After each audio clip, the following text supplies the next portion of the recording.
কত বছর বয়সে আমার ছেলে মেয়ের আমি নমাজি বানাবো? এই ব্যাপারে হাদিস শরীফে রাসূল করিম সাল্লাল্লাহু আলাইহি ওয়াসাল্লাম বলেন, মুরু আওলাদাকুম বিসসালাতি ইযা বালাগু সাবআ সিনিন ওয়াদরিবুহুম ইযা বালাগু আশরা। হে আমার উম্মত মুসলমানেরা, তোমাদের সন্তানেরা ছেলে হোক মেয়ে হোক, এদেরকে 7 বছরের সময় নামাজের আদেশ করো। 10 বছরের কোন মুসলমানের বাচ্চা যদি নামাজ পড়তে না চায়, রাসূল বলেন তাকে শাসন করে নামাজি বানাও। এবার বলেন, মা বাপের দায়িত্ব নিয়ে সন্তানরা জাহান্নাম থেকে বাঁচাবি। কার দায়িত্ব? মা বাপের। নামাজি বানাইয়া না বেনামাজি বানাইয়া? নমাজি বানাইবার বয়স কোনটা? 7 বছরের সময় আদেশ করো, তাহলে শিখাইবাই 27 বছরের সময় না 7 বছরের আগে? 7 বছর। প্রতিটি মুসলমান মা বাবার দায়িত্ব হইল তোমার ছেলে মেয়ের বয়স 7 বছর হওয়ার আগে তারে নামাজ শিক্ষা দাও। তবেই 7 বছরের সময় নামাজের আদেশ করা যাবে, 10 বছরের সময় নামাজের জন্য শাসন করা যাবে। নামাজ শিখাইতে শিখানিটা কত বছরের ব্যাপারে এবার একটা হিসাব করুন। নামাজের আগে উযু করতে হয়। উযুর 4 ফরজ। ক ফরজ? শিখতে কি 4 মাস লাগে? উযুর 4 ফরজ শিখতে 4 মাস লাগে? আমি কই, আপনারা কইবেন ক মাস লাগে? উযুর 4 ফরজের 1 ফরজ হইল মুখ ধোয়া, 1 ফরজ হাত ধোয়া, 1 ফরজ মাথা মোছা করা, 1 ফরজ পাও ধোয়া। কদিন লাগলো? বলেন, উযুর 4 ফরজ শিখতে কদিন লাগলো?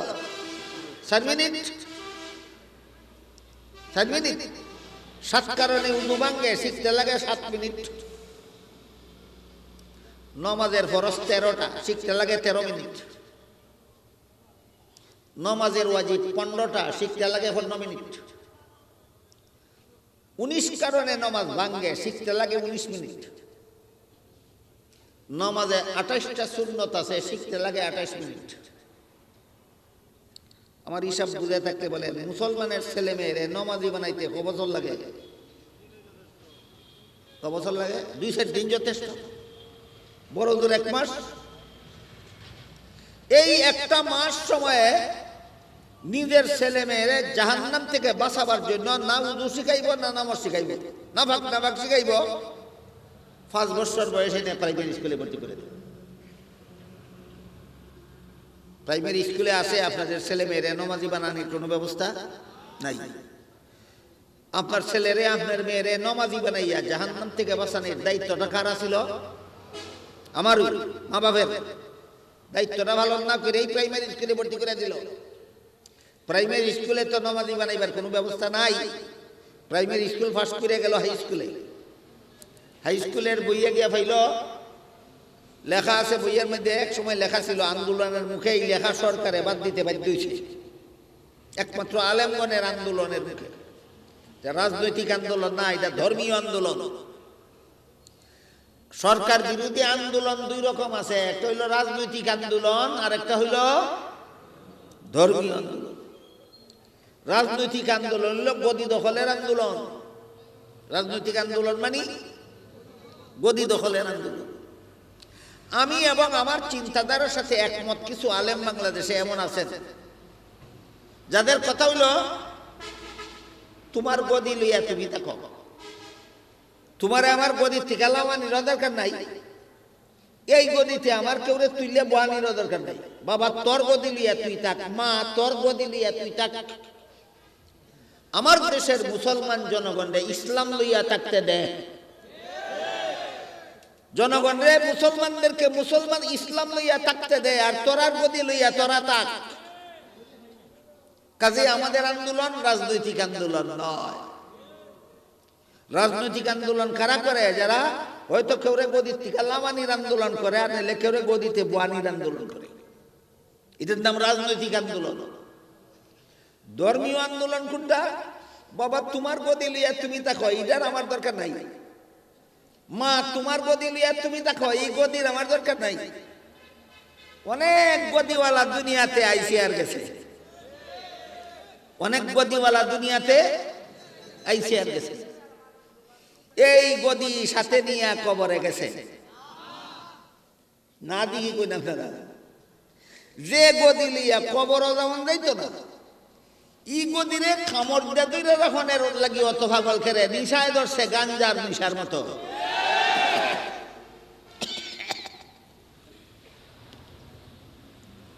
দুই একজন গদিওয়ালার কথাও কইলে আইসে যখন কথার কথায়। একজন গদিওয়ালা ছিল সারা পৃথিবীর রাজা। কোন দেশের রাজা? সারা পৃথিবীর রাজা। সারা পৃথিবীর রাজা হওয়ার আগে আল্লাহর ইবাদত বন্দেগী করেছিল ৮০,০০০ বছর। ৮০,০০০ বছর আল্লাহর ইবাদত বন্দেগী করার পরে আল্লাহ তারে সমস্ত পৃথিবীর রাজা বানিয়ে দিলেন, জান্নাতে বসবাস করার সুযোগ সুবিধা দিলেন। এরপরে একদিন আদম আলাইহিস সালামকে সৃষ্টি কইরা কইলেন, আদম রে সেজদা দিয়া সম্মান করো। হ্যাঁ, একটা যুক্তি দিছে, কয় আদম বানাইছো মাটি দিয়া, আমারে বানাইছো আগুন দিয়া, ই আমি টাকাটা। হ্যাঁ, ইবলিস ইবলিস। আমারে বানাইছো আগুন দিয়া, মাটির মধ্যে অন্ধকার থাকে, আগুনের মধ্যে আলো থাকে। কাজেই অন্ধকারাচ্ছন্ন মাটির তৈরি আদমের চেয়ে আলোকিত আগুনের তৈরি ইবলিস শ্রেষ্ঠ। শ্রেষ্ঠ হয়ে নিকৃষ্টকে সম্মান করার কোনো যুক্তি নাই। দিল নি যুক্তি? একটা যুক্তির 4টা পুরস্কার হয়েছে। 1 নম্বর, ৮০,০০০ বছরের ইবাদত ধ্বংস হয়ে গেছে। 2 নম্বর, সারা পৃথিবীর রাজত্ব ছিনাইয়া নেওয়া হয়েছে। রইছে নি গদি? গদি রইছে না। গদি গদির জায়গায় থাকবে, আর গদিওয়ালা জাহান্নামে চলে যাবে। গদিওয়ালা কোথায় চলে যাবে? জাহান্নামে চলে যাবে। ৮০,০০০ বছরের ইবাদত ধ্বংস হইল, সারা পৃথিবীর গদি গেল, জান্নাত থেকে বহিষ্কার করা হইল, চিরকালের জন্য আল্লাহর অভিশাপ দেওয়া হইল। কতলা পুরস্কার? 4টা পুরস্কার। বুঝা থাকতে বলেন, গদিওয়ালা একজন ছিল কিনা? গদিতে বসা আছে না গদি ছাড়তেই হইছে? যেটা একদিন ইচ্ছায় অনিচ্ছায় সারণ হই লাগবো, এটা কামড় দেয়া ধরে রাখবার লাগি অত গাঞ্জা করি নিশায় ধরছে কেন?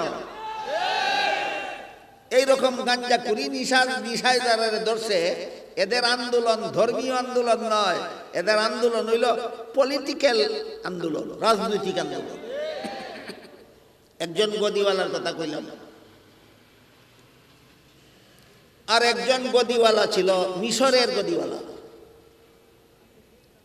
এই গদিওয়ালার নাম আছিল ফেরাউন। গদিওয়ালার নাম আছিল ফেরাউন। ফেরাউন 400 বছর পর্যন্ত মিশরের গদিতে বসেছে। কতদিন? 400 বছর। 400 বছরের ভিতরে তার কোনোদিন গায়ে জ্বর আসে না। 400 বছরের ভিতরে কোনোদিন মাথা ব্যথা হয় নাই। 400 বছরের ভিতরে তার কোনোদিন সর্দিও করে নাই। বলেন 400 বছরের রোগা না 400 বছরের সুস্থ? 400 বছরের সুস্থ। এক পর্যায়ে এসে দাবি করে বসলো দেশবাসীর কাছে যে আমি শুধু তোমরা রাজা না, আমি তোমরা খুদাও। দেশবাসীও বলল, ঠিক আছে মহারাজ, আপনি আমরা রাজাও খুদাও। আসলেই খুদা না জনগণের বুটে জনগণে অনাস্থা দিল না সমর্থন দিল? এটা না হতোই বুট। জনগণের বুটে যে খুদা হয়েছে, এটা কি অরিজিনাল খুদা না ডিজিটাল?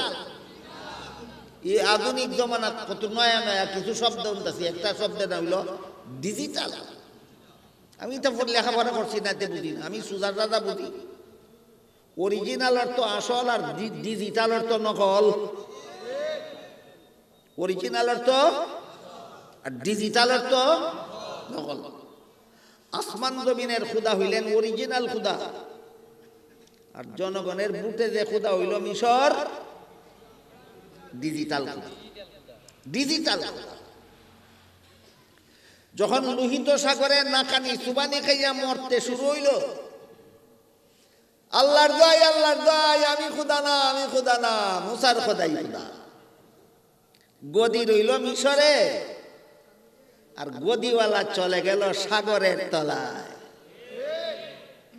এই গদিনি কামড় দিয়ে একবার অত গাঞ্জা করি নিশা, কি বলেন? এই গদি কামড় দিয়ে একবার গাঞ্জা করি নিশায় যারা ধরছে, এদের আন্দোলনের নাম রাজনৈতিক আন্দোলন। আর আমি আর আমার সাথে একমত আছেন কিছু লোক, তারা বলেন, আমিও কই, মা হও, বাবা হও, ভাই হও, যাওই হও, তোমার গদি লইয়া তুমি দেখো। তোমার লামানির আন্দোলন আমি করি না, আমি যদি গদি দখল করার আন্দোলন করি না। তোমরা তোমরা গদি লইয়া থাকো, আমারে আমার ইসলাম লইয়া থাকতে দাও। তোর গদি লইয়া আমি কারাকারি করি না, আমার ইসলাম লইয়া তুই কারাকারি করিস না। কথা বুঝছেন? এই যে এই মতের যারা, যে বাবা তোর গদি লইয়া তুই থাক, এটা লইয়া আমি কারাকারি করি না, মা তোর গদি লইয়া তুই থাক, এটা লইয়া আমি কারাকারি করি না, আমার ইসলাম লইয়া তুই কারাকারি করিস না। এদের আন্দোলনে এই শয়তানি কথা বই থেকে বাদ দেওয়া উচিত। কোন শয়তানি কথা লিখে দিছে? ওই ডারউইনের মতবাদ। কেউ শুনছেন না আপনারা? ডারউইন একটা নাস্তিক ছিল, যে আল্লাহ মানে না, রসুল মানে না, আল্লাহর আসমানি কিতাব মানে না, পরকাল মানে না, জান্নাত মানে না, জাহান্নাম মানে না, বেঈমান নাস্তিক। কয় মানুষ বান্দর পরিবর্তন হইয়া মানুষ হইছে, আল্লাহ মানুষ অনুরূপ বানাইছে না। আর আল্লাহ পাক রব্বুল আলামিন বলেন, লাকাদ খালাকনাল ইনসানা ফি আহসানি তাকওয়িম, সৃষ্টির সূচনাতেই আমি এই সুন্দর কাঠামো দিয়া মানুষ বানাইছি, বান্দর পাল্টাইয়া মানুষ বানাইছি না। এই ডারউইনের মতবাদ বাংলাদেশের হাই স্কুলের বইয়ে পাঠ্যভুক্ত করা হয়েছিল, যেন স্কুলে পড়নেওয়ালা মুসলমান ছাত্র ছাত্রীরা যেন নমাজি হইতে পারে না, যেন নাস্তিক হইতে পারে। কর্তিকা কই গেল কথা খবর আছে আপনারা? কর্তিকা কই গেল কথা? নমাজি বানাইবার ব্যবস্থা তো নাই আগে থেকেও, এখন নাস্তিক বানানোর শয়তানি চক্রান্ত চলছে। এমত অবস্থায় আপনার ছেলেকে, আপনার মেয়েকে